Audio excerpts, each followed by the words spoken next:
Thanks for joining us. I'm 13 investigative reporter Joe Bartels. He was a successful millionaire. She was a Southern belle from Tennessee. Tonight, the love story of Margaret Rudin and her millionaire husband Ron that ended in a cold-blooded murder. This is our exclusive series, The Black Widow: Web of Deception. Las Vegas in the mid-1990s, Sin City was boomtown. We were witnessing an evolution of a community like no other. Buildings were coming down and bigger and better ones were going up. The mob's control on businesses all but gone. The city was growing, and away from the Strip, Ron Rudin was also growing his real estate business. He had great respect by many levels of people. Rudin came to Las Vegas in the 60s from Chicago. And we just had a lot in common, and we just got really close. It was like a brother to me. John Ruther, also from the Windy City, considered Ron one of his best friends. The pair shared a love of flying planes, but also a desire to cash in on Sin City.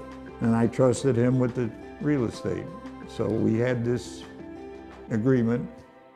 You trust me, I trust you. Ron had an appetite for the finer things in life, but also had an appetite for pretty women. After 4 failed marriages, Ron met Margaret Rudin, and she immediately caught his eye. He was outgoing, vivacious, very sociable, dressed nicely. The pair met in church and married soon after, but there was trouble.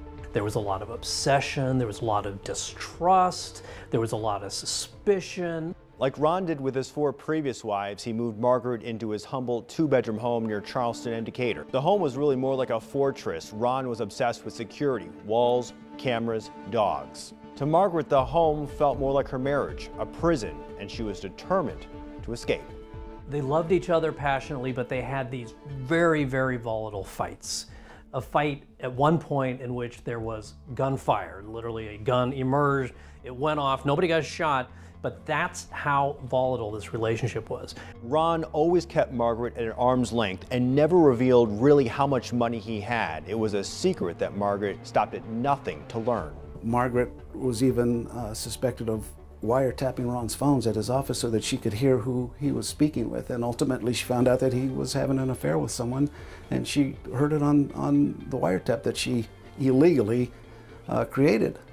Despite learning about the affair, Margaret wanted more. So with the help of Ron's money, she opened up an antique store right next door to Ron's real estate office. It was a stone's throw away from their home, and it was a curious business venture from anyone on the outside looking in. Margaret wanted Ron's money, and she knew from her previous 4 marriages that if she gets a divorce, she's not going to get very much of that money.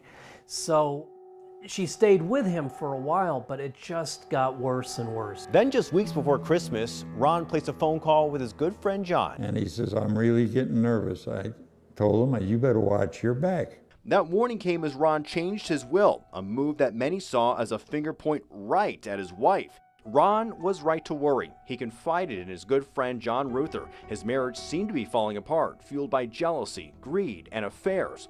Margaret, who had married and divorced 4 previous men, each one more wealthy than the last, seemed to be working on a scheme to get his vast wealth, which included real estate worth millions, especially in Lee Canyon, and a massive gun collection worth upwards of $3 million. All of a sudden, he turns up missing, and you just wonder, what happened? Ron Rudin served during Vietnam. He was regimented and reliable. He checked into work constantly. He always came to work at exactly the same time. He even wore the same stuff every day. It was rare when there was a matter he didn't handle himself. But on Monday, December 19th, 1994, Ron Rudin failed to show up to his real estate office. Friends had their suspicions, but his employees were the first to go to police. So when he didn't show up to work that morning at exactly the right time, his coworkers were terrified. They knew something had to have happened.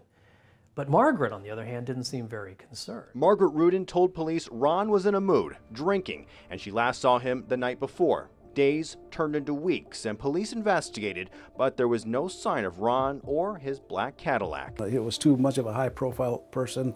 The circumstances under which he disappeared were just too suspicious. Retired Las Vegas police homicide detective Phil Ramos says the crucial break in solving Ron Rudin's mysterious disappearance came weeks later purely by luck. There was a group of Nellis Airmen had gone out fishing in the middle of the night.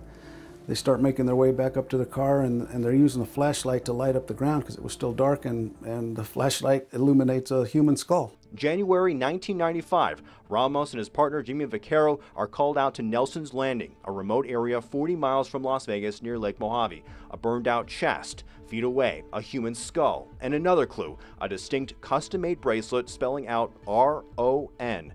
Dental records would confirm it was the remains of Ron Rudin. It was just so bizarre, man. I mean, we've made hundreds of death notifications, and without exception, except for Margaret, there's always some kind of reaction, some kind of emotional reaction. Margaret Rudin's demeanor puzzled investigators. The investigation revealed Ron was shot at least 3 times in the back of the head. He was decapitated, and his remains burned in what turned out to be an antique chest, and Ramos pressed Margaret for answers. Ramos and his partner had a look around the humble 2-bedroom home, but the quick search turned up nothing useful. Whenever a spouse is murdered, the first person that you look at is their husband, wife, whoever it may be, the closest person to the victim. Then the next break came on January 25th, 1995, when a mysterious phone call came to Ramos and his partner. They learned Margaret almost immediately began making changes to the Las Vegas home she shared with Ron. She hired handyman Augustine Lovato to remove carpeting and a soiled mattress in the master bedroom.